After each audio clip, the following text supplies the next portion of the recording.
На днях список окончательно покинувших российский рынок компаний пополнился еще двумя большими именами – IKEA и Coca-Cola. Обе компании давно объявили о заморозке своей активности, но теперь они ставят точку. Магазины IKEA больше не откроются, а российский дивизион Coca-Cola займется распродажей остатков, а потом уйдет.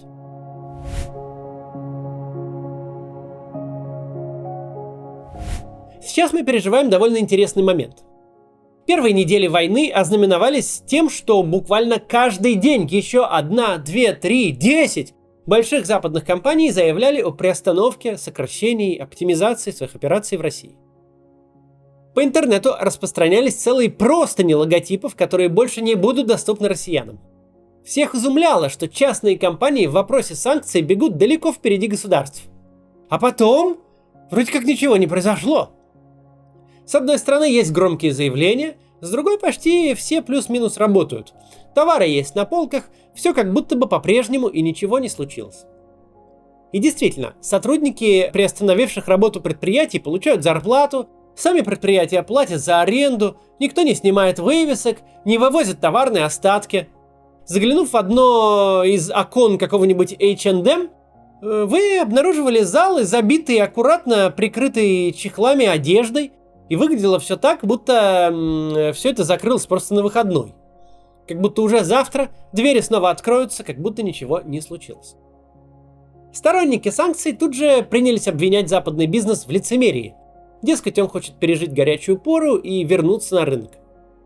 Пропаганда тут откликнулась рассуждениями в духе, что да куда они денутся без России, повыкобениваются, построят из себя святош и откроются обратно как миленькие. Действительно, в заявлениях западных компаний не было ничего такого, что сжигало бы мосты. Они действительно ставили бизнес на паузу там, где это возможно. Во-первых, потому что корпорации в принципе склонны не принимать окончательных решений в резко изменившихся условиях. Им нужно время на то, чтобы взвесить риски, подумать. Во-вторых, потому что могут. Для Макдональдса, Кока-Колы, Икеи платить аренду и обеспечивать зарплату в одном единственном российском дивизионе – это совершенно небольшие расходы, сравнимые с бюджетом на скрепки или туалетную бумагу. В-третьих, потому что крупный бизнес не сигаретный ларек. Нельзя в одночасье дернуть стоп-кран в процессах, отлаживаемых десятилетиями. В один день остановить все контракты, убить всю логистику, уволить всех сотрудников и выбросить складские остатки. В любом случае, какое-то время бизнес будет как-то жить. Жить на уже оплаченных поставках, жить на запасах, жить в анабиозе, выплачивать сотрудникам зарплату, работать в сокращенном формате, без инвестиций и рекламы. Этот период будет выглядеть как безвременье, как много громких фраз, за которыми не последовало действия. Но так не будет продолжаться вечно. Рано или поздно оплаченные поставки закончатся, склады опустеют, юристы придумают, как выйти из многолетнего контракта с китайским поставщиком, минуя штрафные санкции и суды. Рано или поздно компания скажет: ситуация в стране не изменится в обозримой перспективе, пережидать тут нечего. Все расходы на замораживание деятельности пора списать и сворачиваться окончательно. Тут как раз истекут те 3 месяца, в течение которых компании обязывались платить зарплату сотрудникам, а больше никаких обязательств на них и нет. Сейчас происходит именно это. Те компании, которые деятельность приостановили, окончательно ее прекращают. Те, кто ограничивал, сворачивают. Те люди, кто был в оплачиваемом отпуске, становятся официально безработными. Площади, которые были номинально заняты, теперь пустуют. Интересна тут вот эта разница. Когда уход с рынка был только анонсирован, об этом писали и говорили совершенно все. Но когда совершенно закономерно этот уход случился на самом деле, когда пришли настоящие последствия, причем ровно в тот срок, который предсказывали экономисты, говорившие, что главные проблемы начнутся летом, так вот эти новости сейчас идут по какому-то совершенно остаточному разряду. Сегодня мы поговорим именно об IKEA, о том месте, которое компания занимала в российской экономике.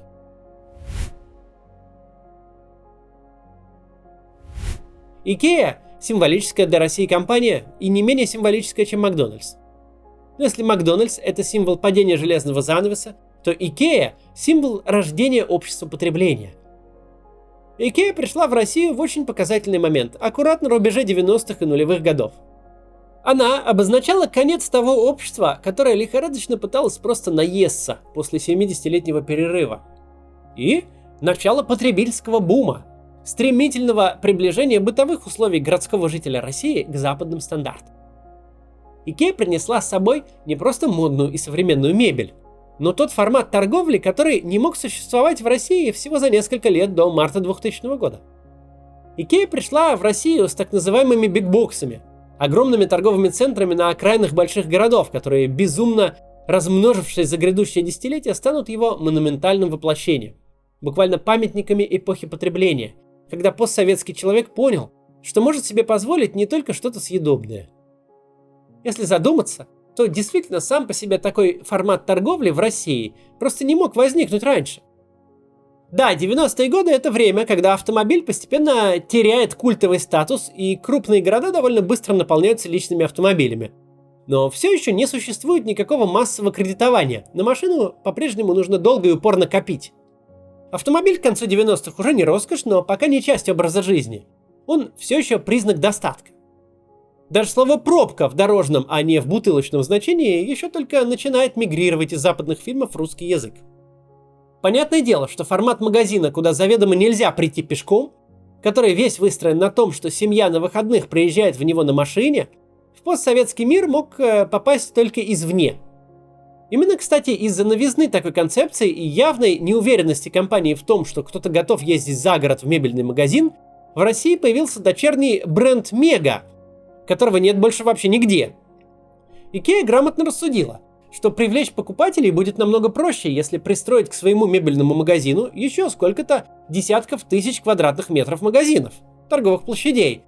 Ну и поселить на них там не только магазины, но и кинотеатры, рестораны, ну и магазины с одеждой, электроникой.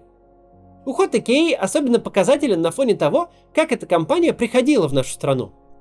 Ленард Дальгрен, первый генеральный директор Икея Россия, написал об этом целую книгу. Получился великолепный источник информации о жизни нашей страны в 90-е и ранние нулевые годы. Вообще, сотрудничество с СССР Икея начала еще в 70-е, тогда она размещала заказы на некоторых советских фабриках, в частности в Таллине. А во время перестройки основатель компании Ингвар Кампрад обсуждал с советскими властями открытие гипермаркетов в городах-миллионников. Но этим планам не суждено было сбыться. СССР вскоре развалился, и все пришлось начинать заново. В итоге первый магазин Икея в России открылся лишь в 2000 году в Химках. Через 1,5 года появился второй, в Теплом Стане. А вот как, по словам Дальгрена, это происходило. Когда он впервые встретился со шведским послом в России, тот спросил: «Как вы можете быть такими идиотами, чтобы начать строительство, не разобравшись сперва, что здесь происходит?»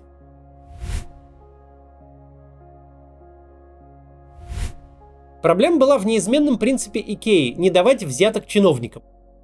В российских условиях это создавало множество проблем. Например, шведы моментально испортили отношения с руководством Москвы, которую тогда возглавлял мэр Юрий Лужков, просто потому что отказались покупать у столичного руководителя землю для строительства магазина по явно завышенным, нерыночным ценам. Икея поссорилась и с женой Лужкова Еленой Батуриной.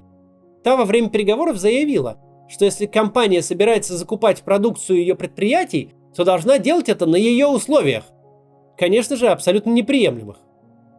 В общем, именно поэтому магазинов Икея в столице довольно долго не было, а были только в области. Кроме того, московское правительство начало ставить Икее палки в колеса при любой возможности. Например, когда открывался магазин в Химках, шведы начали за свой счет строить съезд с шоссе, чтобы разгрузить дорогу и избежать пробок. В любой нормальной стране бизнес, который решил вложиться в транспортную инфраструктуру, носили бы на руках. Но Москва, используя разные бюрократические заморочки, буквально заблокировала эту стройку, просто назло, чтобы Икея как можно дольше не открывалась. Мост в итоге все-таки возвели, но строительство заняло втрое больше времени и обошлось на $5 миллионов дороже. Дальгрен описывает все это в красках, и чувствуется, что для него работа в России была очень своеобразным опытом. Например, когда Икея подыскивала место для открытия дистрибьюторского центра, то обратила внимание на участок в Солнечногорском районе. Глава района, явившись на встречу с Дальгреном, заявил, что едет из ФСБ, где внимательно изучил досье на шведа. Дальгрена это настолько изумило, что он на полном серьезе написал запрос в ФСБ с требованием предоставить выписку из досье. Никакого результата, разумеется, не получил.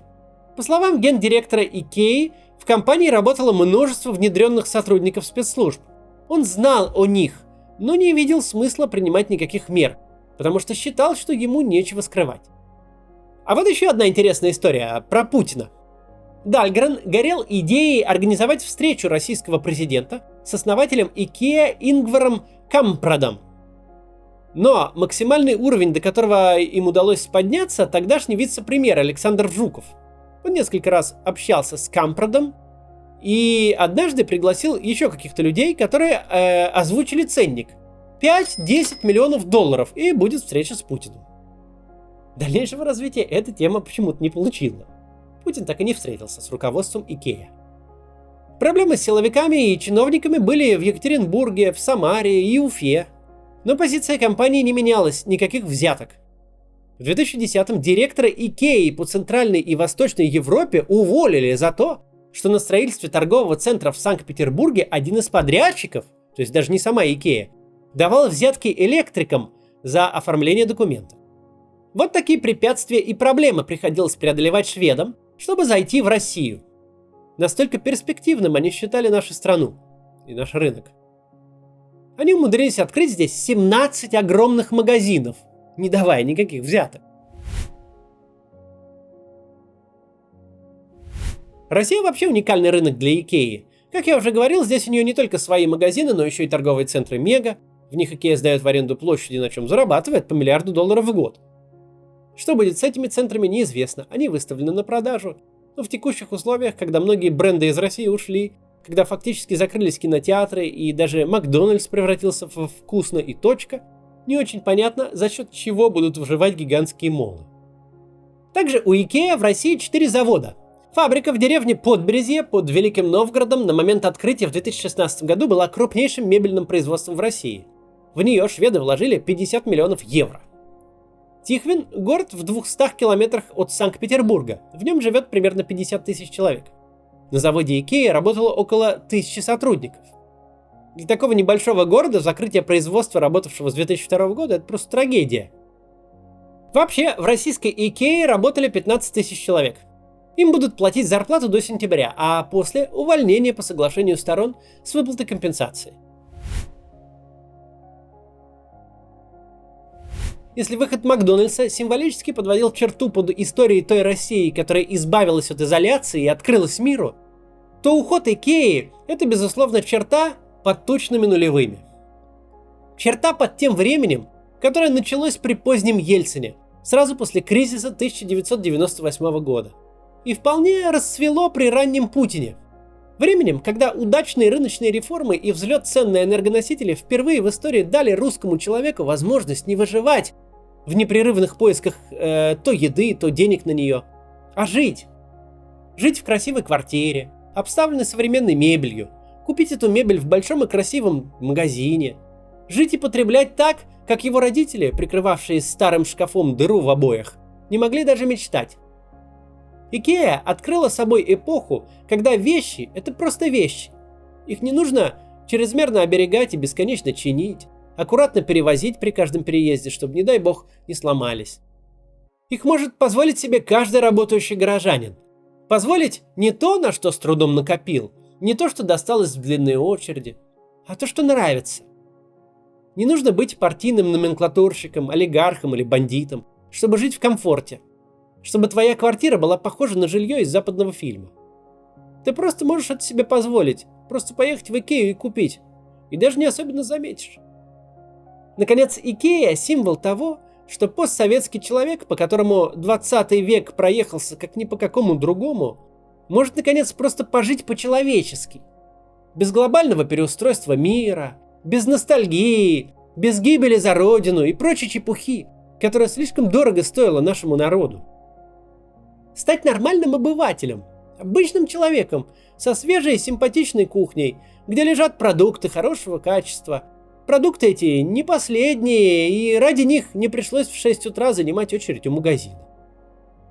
А теперь этого всего у нас опять больше нет.